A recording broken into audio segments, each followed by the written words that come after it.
पण ॲव्हरेज या विषयावर होतो आणि सध्या ॲव्हरेज हा जर का स्पीड टाइम डिस्टन्समध्ये जर का वापरला जात असेल तर तशा टाईपचे क्वेश्चन कसे येतात ते आपण बघतो. ठीक आहे, तर आपण मागच्या लेक्चरमध्ये हा क्वेश्चन बघितला होता. हां, ए आणि बी या शहरांमधील अंतर 360 असेल, जाताना 40च्या स्पीडने गेला तर 9 तास लागतील, येताना तेच 360 किलोमीटर 60च्या स्पीडने घ्यायचे असतील तर 6 तास लागतील. म्हणजे टोटल डिस्टन्स त्याचं झालंय किती जाऊन येऊन 720. टोटल डिस्टन्स झालंय त्याचं 720 आणि टोटल टाइम त्याला प्रवासाला किती लागलाय, जाताना 9 तास येताना 6 तास म्हणजे 15 तास. 720 किलोमीटर 15 तासामध्ये त्यांनी कापले. म्हणजे काय टोटल डिस्टन्स आपण टोटल टाइम केलेला आपण 720 किलोमीटर 15 तासामध्ये. तर येणारा काय असेल, स्पीडच असेल ना आपलं. किलोमीटर पर आवर काय असतो आपल्याकडे, स्पीडच असतो, तो येतो 48 किलोमीटर्स पर आवर. ठीक आहे, पुढचा क्वेश्चन बघू आपण. ओके, एक सायकल स्वारास वाऱ्याच्या दिशेने जाताना सायकलचा वेग ताशी 30 किलोमीटर आहे.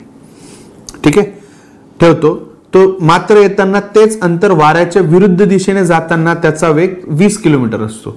ओके, जर ते जाता येताचे एकूण अंतर 360 किलोमीटर असेल तर सायकल स्वाराचा सरासरी वेग किती. जाता येताचे एकूण अंतर सांगितलंय त्यांनी. ठीक आहे, जाण्याचं आणि येण्याचं एकूण म्हणजे नुसतं जाण्याचं किती असेल 180. बरोबर आहे, जाण्याचं 180 येण्याचं 180. जाताना स्पीड काय त्याचा 30चा आहे म्हणजे वेळ किती लागणार आहे 6 तास. येतानाचा स्पीड कितीचा आहे 20चा आहे. बरोबर ना, एका पॉइंट पासून दुसऱ्या पॉइंट पर्यंत, ए पासून बी पर्यंत पोहोचत असेल समजा, ए पासून बी पर्यंत. आता येतानाचा टाइम किती आहे 9 तास आहे. जर ते जाता येताचे एकूण अंतर 300. ओके, ठीक आहे. आता टोटल डिस्टन्स किती आपल्याकडे 360. टोटल टाइम किती आपल्याकडे 15 तास. टोटल डिस्टन्स आपण टोटल टाइम तेच काढलं आपण. आता याचा आन्सर किती येतं मग 24. बरोबर आहे. 15चे 3 भाग केले 5 आलं, 360चे 3 भाग केले 120 आलं, परत खालचे जे 3 भाग केले त्याला 2 केलं म्हणजे 5चं 10 केलं आणि याला 360 12चं 24 केलं. अशा पद्धतीने आता माझ्या माइंड जसं चालतं तसं मी करून 24 आणले. तुम्ही आकडेमोड जरी करत बसलात तरी ते आन्सर 24च येतं. ठीक आहे, तर सरासरी स्पीड काय त्याचा 24 असा आहे. ओके, पुढचं गणित बघूया. सेम असंच कुठे भेटतंय का.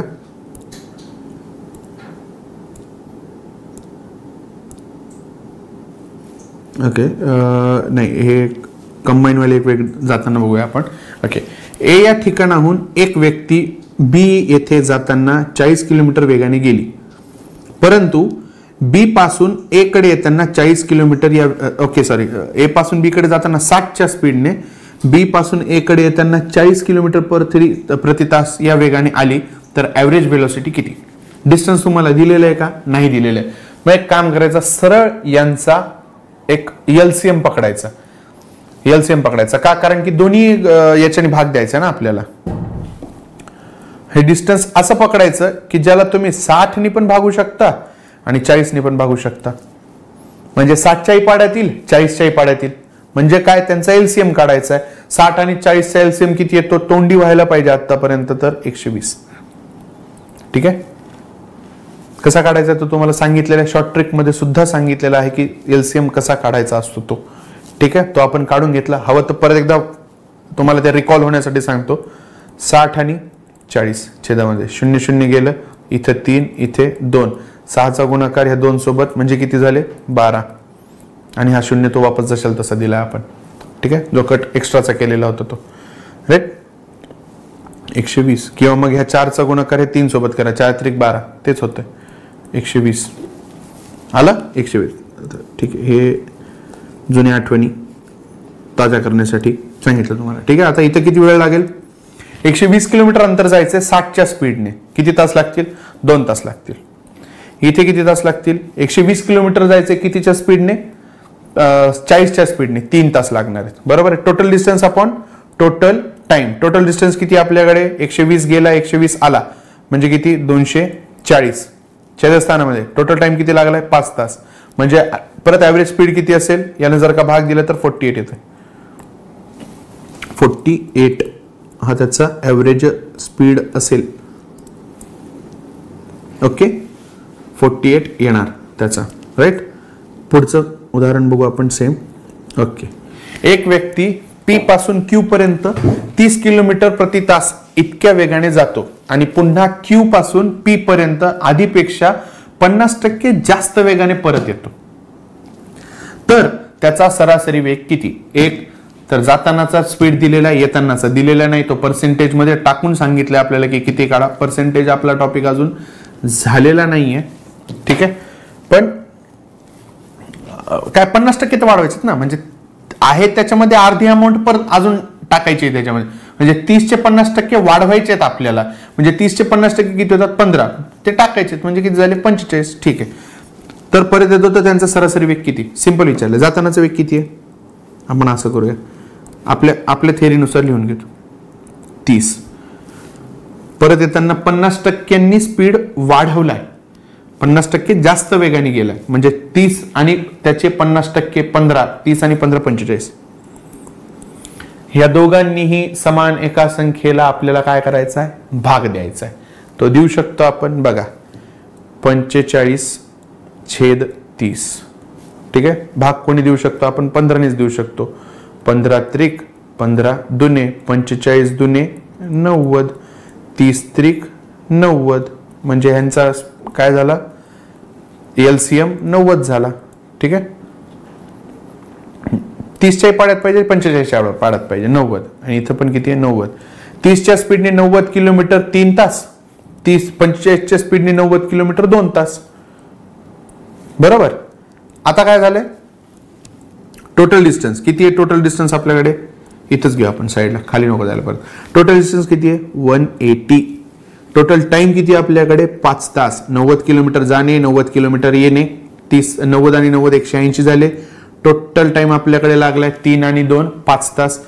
भाग दिला तर किती येते? 36 किलोमीटर हे इथले वाले, आणि इथं आर्स 36 किलोमीटर प्रति तास. आलं? ठीक आहे. पुढे आपण रिप्लेसमेंट वाले पण नंतर बघू. ओके. ताशी 90 किलोमीटर वेगाने एक गाडी 180 किलोमीटर अंतरावरील गावाला जाते. ठीक आहे. इथपासून इथपर्यंतचं एक गाव आहे, 180 किलोमीटर सांगता येते. थोडंसं छोटंच लिहू, आपल्याला लिहायला जागा नाही परत नंतर. ठीक आहे.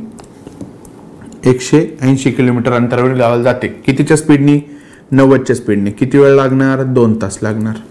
हे तर आता यायलाच पाहिजे. हे परत येताना म्हणजे 180 किलोमीटर 60च्या स्पीडनी किती वेळ लागणार? 3 तास लागणार.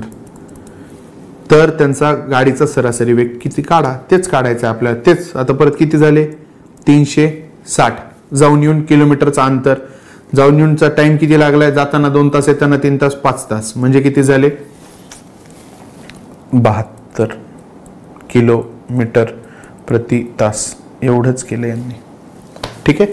याच्यामध्ये एक फॉर्म्युला पण सांगितला जातो. तो फॉर्म्युला लक्षात राहिला तर ठीक, नाही राहिला तरी ठीक, काही हरकत नाही.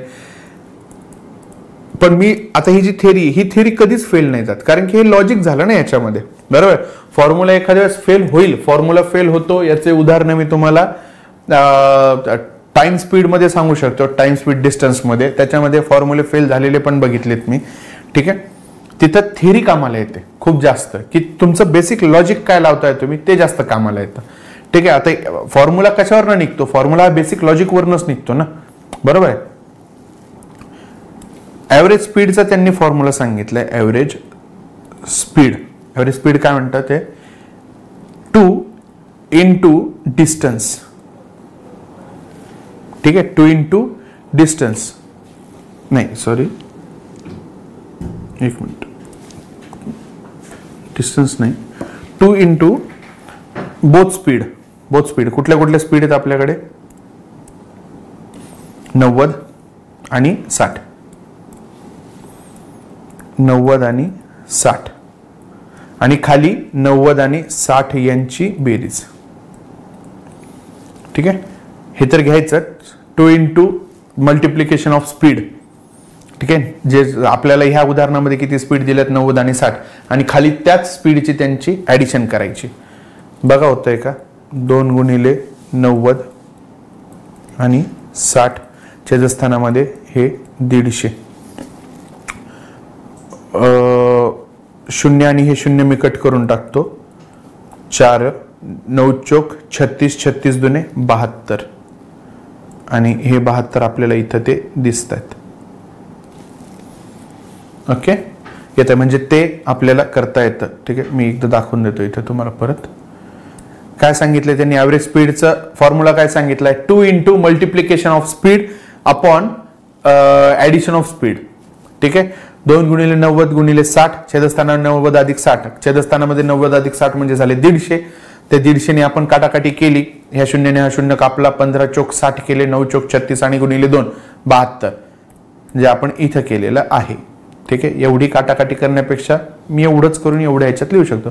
ज्याची त्याची पद्धत आहे, फॉर्म्युला आहे तो निघाला याच थेरीवरनं.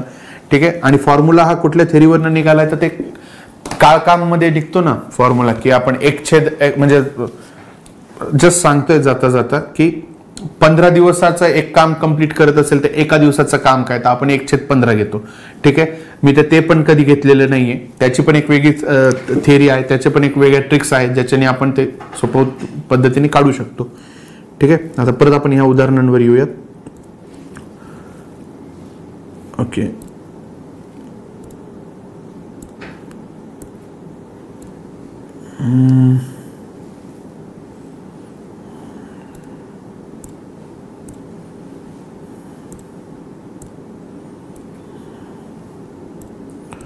ओके, हा क्वेश्चन आय थिंक रिपीट झाला वाटतं. ए आणि बी या दोन संख्यांची सरासरी मध्य 20 आहे. ठीक आहे, म्हणजेच काय, सरासरी 20 आहे. बी आणि सी यांची सरासरी 19 आहे. तसेच सी व ए ची सरासरी 21 आहे. तर ए ची किंमत काय. ठीक आहे, हा टॉपिक आपण हा क्वेश्चन आपण पुढच्या लेक्चरमध्ये सॉल्व्ह करूया. तोपर्यंत धन्यवाद.